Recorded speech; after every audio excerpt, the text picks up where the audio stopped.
Au début, j'ai voulu le faire. Tu vas vouloir le faire, voire même tu le fais encore. C'est pour ça que tu regardes cette vidéo. Je parle bien entendu du ménage de ton logement Airbnb. Ne pas déléguer le ménage de ton logement Airbnb est une énorme erreur. Et dans cette vidéo, je vais t'expliquer pourquoi c'est une erreur et comment déléguer son ménage sans stress, sans perdre en qualité et bien entendu sans exploser tes coûts. Et si tu veux un plan complet pour créer un logement Airbnb et l'automatiser qui te rapporte au moins 1000 euros par mois, je t'ai créé une formation 100% gratuite. Le lien est dans la description.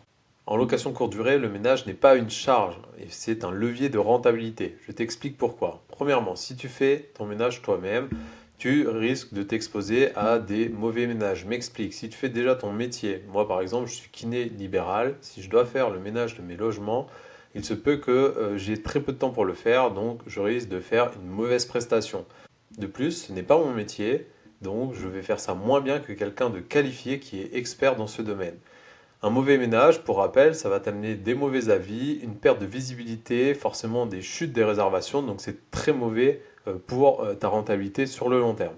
En plus de ça, déléguer va forcément te permettre de gagner du temps, de professionnaliser ton activité, parce que tu vas mettre en place des process que l'on verra plus tard dans la vidéo, donc reste bien jusqu'à la fin.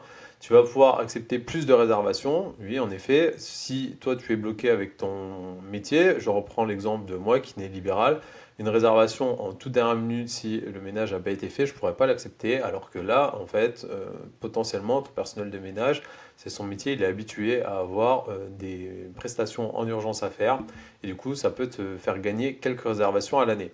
En plus de ça, ça va te permettre de te détacher émotionnellement du logement et de ne pas se rendre esclave, parce que on le sait, en investissement immobilier, le but c'est de faire de l'argent et pas de se créer un deuxième métier. Et concrètement, si tu gardes la prestation ménage, certes, tu vas économiser quelques euros que tu ne donneras pas à ton personnel de ménage, mais tu vas te créer un deuxième métier, ça va être très très dur mentalement.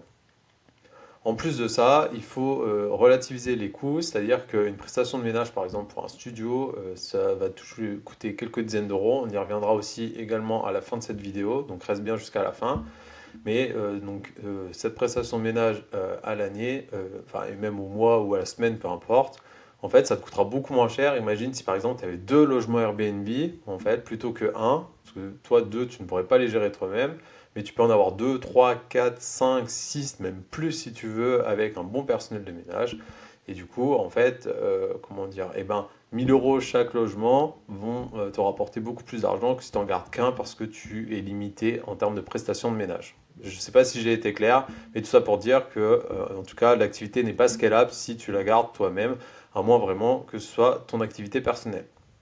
Maintenant que tu as compris l'intérêt de déléguer le ménage, je vais t'expliquer les trois options que tu as pour déléguer ce fameux ménage et je vais après t'expliquer quelle option j'ai choisie et pourquoi. La première option, c'est l'option des conciergeries. Il y en a de plus en plus. Tu as des conciergeries partielles ou complètes. Donc si tu veux vraiment zéro gestion, c'est un peu l'idéal. Le ménage, il est intégré dans le service. Mais comme tu t'en doutes, il y a également des désavantages. Donc parmi ces désavantages, c'est que les commissions sont super élevées. Souvent, il y a des frais cachés.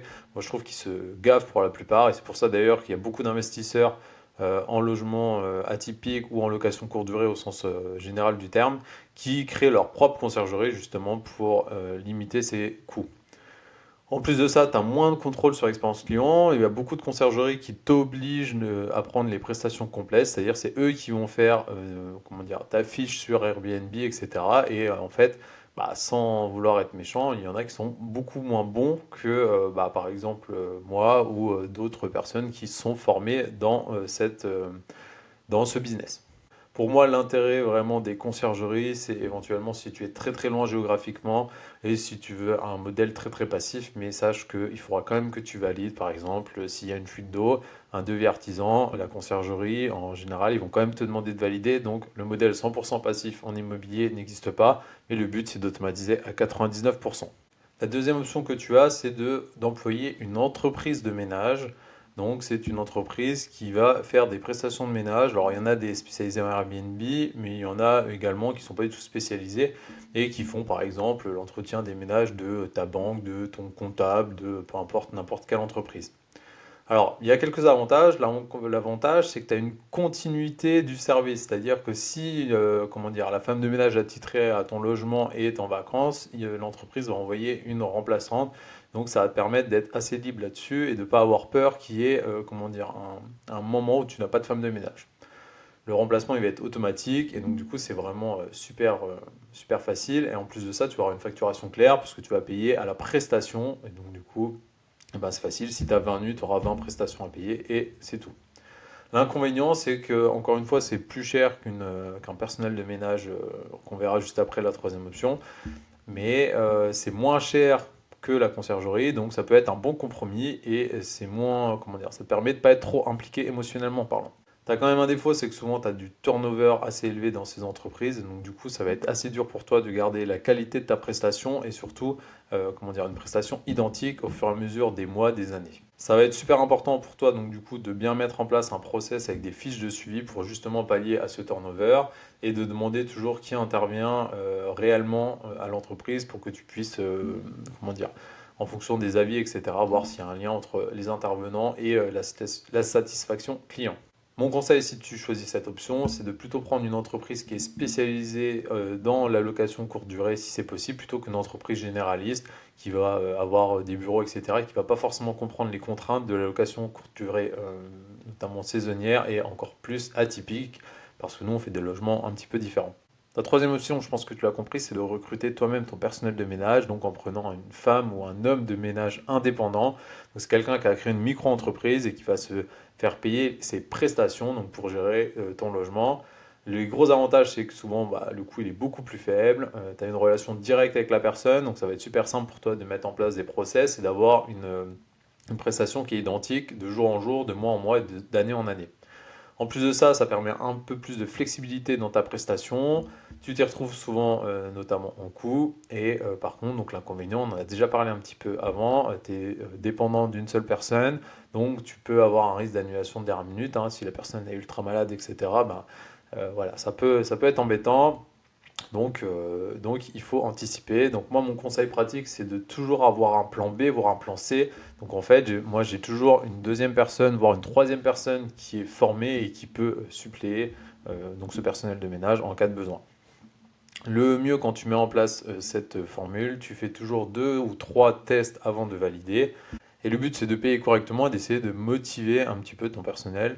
Moi, par exemple, je fais une prime à l'année avec les ventes additionnelles. Si tu sais pas ce qu'est les ventes additionnelles, tu as juste à regarder sur la chaîne YouTube. Je pense que j'aurais fait une vidéo dessus. Mais grosso modo, c'est des produits que tu vas mettre à disposition dans ton logement et qui vont ramener de l'argent en plus. Et moi, en fait, ces ventes additionnelles, je les calcule et à l'année, ça fait une prime au personnel de ménage qui permet d'être un peu motivé. N'hésite pas aussi à avoir quelques petites attentions. Tu peux offrir, je sais pas, par exemple, une bouteille de champagne autour des fêtes, des choses comme ça. C'est pas un gros investissement, mais ça va permettre de garder la motivation de ton personnel de ménage et ça, c'est vraiment game changer. Maintenant que tu as compris que la bonne option, c'est de recruter un personnel de ménage avec 1 ou 2 remplaçants sous le coude pour les périodes d'absentéisme, je vais t'expliquer comment le mettre en place. Le plus important, ça va être de créer une checklist. Ça, c'est vraiment indispensable. Dans la checklist, il faut inclure toutes les choses qu'il y a à faire dans ton logement. Par exemple, la cuisine, tu mets entre parenthèses frigo, micro-ondes, vaisselle, poubelle. Ensuite, tu vas mettre la salle de bain, les WC, la douche, les cheveux, le miroir. Il faut vraiment que ce soit une checklist. La literie, les sols, les détails visibles. Par exemple, tu peux vérifier les télécommandes, etc. Je t'ai parlé de vente additionnelle la dernière fois, il faut que tu le mettes dans la checklist. Et il faut que ce soit une checklist imprimée ou en version WhatsApp, par exemple, avec des photos avant, après, au début de la collaboration et après. Alors, c'est sûr que ça fait un peu flicage, mais le but, c'est pas de fliquer les gens, c'est simplement d'avoir une trace et de bien pouvoir comprendre quand il y a un litige, que ce soit avec les voyageurs ou avec le personnel de ménage, que, voilà, que ce soit objectivable à chaque prestation. Et t'inquiète pas, les professionnels qui sont dans ce domaine le comprennent tout à fait. Une des erreurs qu'on rencontre souvent également, c'est la gestion du linge. Ça, c'est vraiment l'erreur numéro 1 des débutants. Le linge, c'est souvent un point faible du ménage. Et avec les options que je t'ai dit, donc que ce soit conciergerie ou entreprise de ménage, souvent c'est un petit peu difficile à mettre le package. Alors que sur un personnel indépendant, il va être très content de faire le ménage, parce que ça va pas lui demander beaucoup plus de temps. La plupart du temps, il va prendre le linge chez lui et en fait, il fera les lessives au fur et à mesure, comment dire, à son rythme. Donc toi, par contre, bien sûr, ne fais pas cette erreur. Oublie pas d'avoir au moins 3 jeux de linge complets, ce qui va permettre le turnover facilement de ton personnel. Donc là, je t'ai beaucoup parlé des process, etc. Tu as bien compris, dans les process, il y a quelque chose qui est fondamental, c'est la communication. Communication avec le ménage, donc créer un message type avec des dates, des heures d'entrée, des heures de sortie, comment dire, spécifier s'il y a un départ tardif, un lit bébé, etc.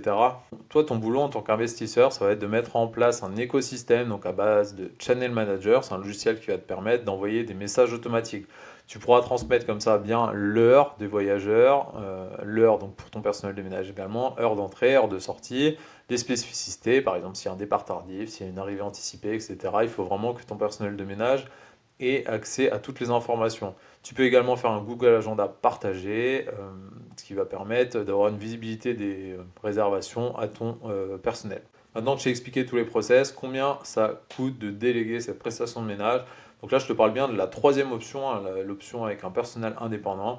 En général, pour un studio, on compte entre 30 et 60 euros la prestation de ménage et tu peux rajouter comment dire, la prestation de lingerie qui est entre 10 et 20 euros. Je te conseille de faire un global avec ton personnel et de dire que voilà, telle prestation c'est tant d'euros par exemple. Pour un T2, T3, on sera plutôt autour de 60-90 euros et puis le linge, bah, ça dépendra du nombre de chambres, etc. Ce qu'il faut que tu saches, c'est que ce coût il est payé par le voyageur, pas par toi. Donc inclus des frais de ménage dans les différentes plateformes où tu mets ton logement pour ne pas l'intégrer dans le prix de la nuit. Ça permettra aux voyageurs de mieux comprendre le prix de la prestation. Je te le rappelle, un logement propre, ça te permet d'avoir des meilleurs avis, de faire des prix plus élevés à la nuitée et d'avoir plus de réservations. Donc à la fin, ta rentabilité sera vraiment meilleure. Si tu veux apprendre à automatiser ta location courte durée de A à Z, message, le prix, le ménage, le checking, le check-out, etc., etc., je t'ai créé une formation 100% gratuite. Le lien est dans la description, c'est le premier lien, je te l'ai expliqué et on se retrouve de l'autre côté.